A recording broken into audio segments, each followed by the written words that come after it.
जय हिंद दोस्तों। कैसे हैं आप लोग? सही है, अच्छे हैं। दोस्तों, आज मैं आपको एपिसोड 2 के बारे में, जो यूरोप का चैनल था हमारा, यूरोप के बारे में एपिसोड चला रहा था, तो आज हम उसके आगे का इस एपिसोड बताएंगे कि अब आप टूरिज़्म और वर्क परमिट में हम थोड़ा सा शॉर्ट में आपको ले लूँ ताकि आपको याद हो जाए। मैंने आपको टूरिज़्म और वर्क परमिट में यूरोप के लिए शेंगन और नॉन शेंगन कंट्री के लिए बताया था।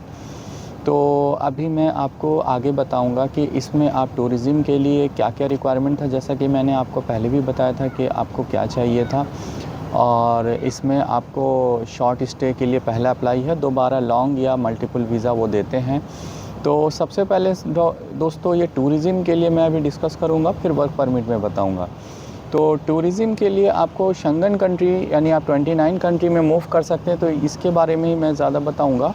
और उन कंट्री का भी बताऊंगा, सेम सीक्वेंस है, लेकिन थोड़ा सा शेंगन कंट्री में जाने के लिए आपको ज़्यादा सीक्वेंस चाहिए, ज़्यादा मतलब टेक्निकल तरीके से उसमें ज़्यादा चेकिंग होती है, क्योंकि आप एक वीज़ा पे आप 29 कंट्री घूम सकते हैं। तो आप इन चीज़ों को पॉइंट में रखिएगा, इसमें हम यही बताने की कोशिश करेंगे। फिर हम हर एपिसोड में अलग अलग बताएंगे स्टेप। अभी मैं बता रहा हूँ कि टूरिज़्म पे अभी आपको ध्यान रखना है कि अब आपका जो ट्रैवल हिस्ट्री है पहले के फ्रेश, अगर पासपोर्ट है तो आप पहले ट्रैवल हिस्ट्री बनाइए। ट्रैवल हिस्ट्री बोल करके यानी आप ना कि थाईलैंड जाएं इंडिया से, ना चाइना जाएं, यानी कि आपको कहने का कि जिस रूट में, एक बेसिक मैं आपको बता रहा हूँ, जिस रूट में आपको जाना है तो आप उसी रूट के ट्रैवल की हिस्ट्री बनाइए, ठीक है। और स्टिकर वीज़ा होना चाहिए। ई वीज़ा से थोड़ा सा मतलब आप कह सकते हैं, या ऑन अराइवल वीज़ा से थोड़ा सा परहेज़ कीजिए, यानी कि क्योर होइए।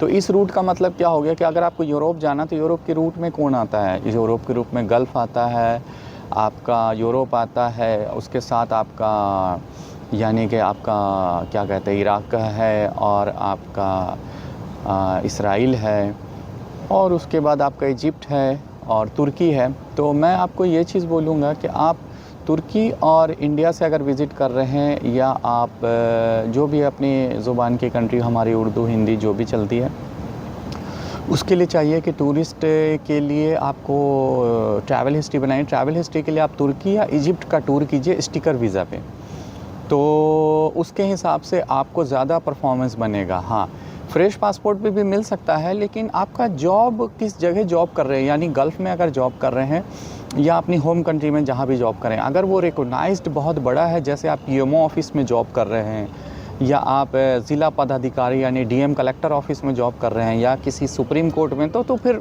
मुश्किल नहीं। आप फ्रेश पासपोर्ट पे भी आपका ज़्यादा से ज़्यादा चांस है, उस पर ट्रैवल हिस्ट्री की ज़रूरत नहीं है। लेकिन आप जो कोई ऐसे काम में है या नॉन कंपनी में है जहाँ पे इतना रिपोर्टेड नहीं है, तो उसमें थोड़ा डाउट होता है। देखिए, डाउट क्या, मैं पहले भी बताया कि जब आप टूरिज़्म में अप्लाई करते हैं तो उनको क्या है कि उनको ये सिस्टम आनी चाहिए कि आप रिटर्न आओगे। अगर आपका कोई सीक्वेंस है कि रिटर्न नहीं आने का है, तो वो फिर क्या करते हैं कि आपको स्टॉप करते हैं। तो इसलिए ये सीक्वेंस में आपको ध्यान रखना है दोस्तों कि आप अपनी ट्रैवल हिस्ट्री बनाइए। और अगर आप वो गवर्नमेंट सेक्टर पे हैं, या गल्फ़ में भी अगर आप कोई गवर्नमेंट सेक्टर में हैं, या बड़ी कंपनी में जैसे इमारत्स में हैं, इमारत एयरलाइंस है, या फिर आप सऊदी एयरलाइंस में, सऊदी में है, यानी बड़ी कंपनी आर्मी में के कॉन्ट्रैक्ट पे जॉब में है, वहाँ पे कहीं भी गल्फ़ में, यानी आपसे देखना है ऑयल की कंपनी में है, तो आपको फिर कोई प्रॉब्लम नहीं ट्रैवल हिस्ट्री का।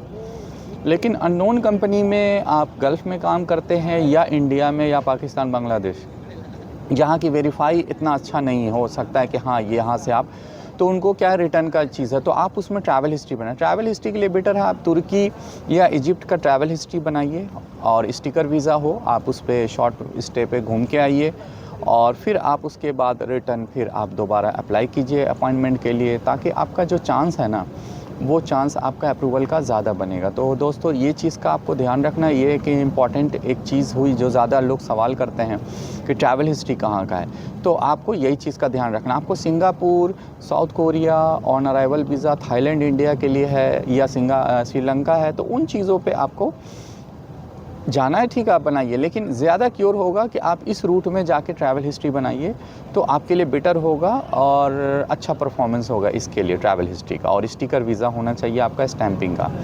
तो इन चीज़ों को देखना है। दूसरी चीज़ है कि आप जो अगर अपॉइंटमेंट लगाएंगे, जब भी आपको जिस भी स्टेट या डिस्ट्रिक्ट से आपको अपॉइंटमेंट, जहाँ के रूट का आपके एरिया जोन का पासपोर्ट है इंडिया से, या फिर आपका यानी मान लीजिए कि आपको कहीं और का है, और का मतलब कि कोई गल्फ़ से आप अप्लाई कर रहे हैं, तो आपको उससे पहले ट्रैवल हिस्ट्री बनानी है। और दूसरी चीज़ है कि जो आप ट्रैवल प्लान आप बनाएंगे, तो ट्रैवल प्लान आप शॉर्ट का बनाना है और स्टेप बाय स्टेप बनाना है। यानी स्टेप बाय स्टेप मतलब आपका बजट लेकिन आपके बैंक स्टेटमेंट से प्रूफ होगा। तो आपका बैंक स्टेटमेंट क्या है, उस हिसाब से ट्रैवल हिस्ट्री बनानी है।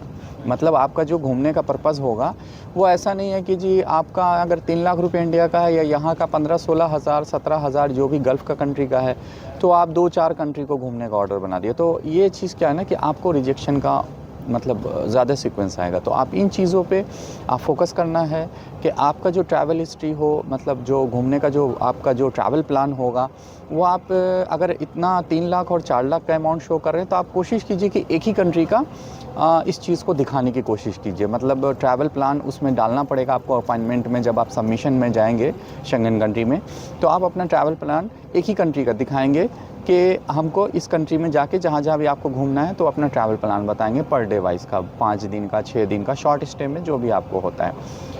और अगर फैमिली को भी लेके जा रहे हैं आप, फैमिली का भी विज़िट है, तो आपको वो उन सभी का भी वही सिस्टम से आपको लेके जाना है।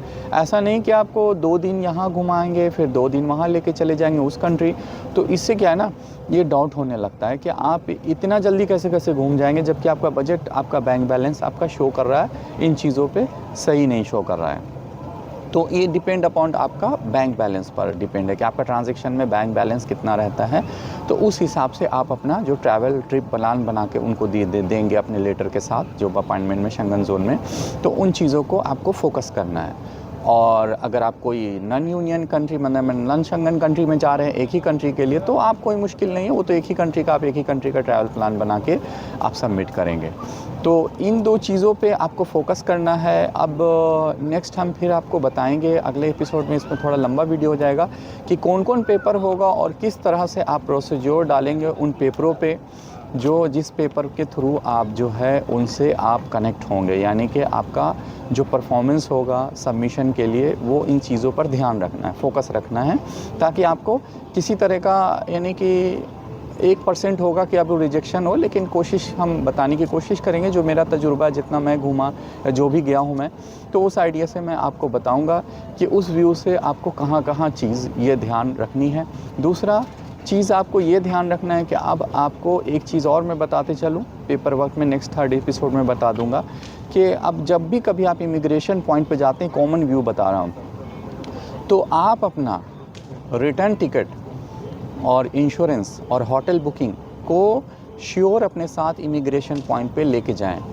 मतलब अगर गल्फ़ में जा रहे हैं तो थोड़ा बहुत चल सकता है, लेकिन अगर आप उन कंट्री में, जिसके लिए मैं डिस्कस कर रहा हूँ यूरोप के इस पे, तो आप एक कंफर्म टिकट, रिटर्न और जितने दिन का आपका ट्रैवल प्लान है जिधर का भी, उसका आपका उस रूट से रिटर्न होने का और इंश्योरेंस के साथ आप ज़रूर इमिग्रेशन पे यानी लेके जाएंगे, क्योंकि जब वो वहाँ जब आप पहुँचते हैं तो फिर आपका चेक होता है। तो अगर आपका डमी टिकट या किसी तरह का डमी रिज़र्वेशन लगाया है, तो आपको डिपोर्ट कर देंगे। तो इन चीज़ों का बहुत ज़्यादा क्योर करना है। अगर आपका पहला टाइम उस कंट्री में वीज़ा है जाने का, तो ये चीज़ आपका अगर इंडिया से भी आ रहे हैं तो भी ध्यान रखना है, या जिस कंट्री से जा रहे हैं वहाँ भी वो चेक हो सकता है, और जिस कंट्री में आप रीच कर रहे हैं वहाँ भी ये पोजीशन में आपको चेक हो सकता है। तो इन चीज़ों पे आपको बहुत ज़्यादा ध्यान रखना है।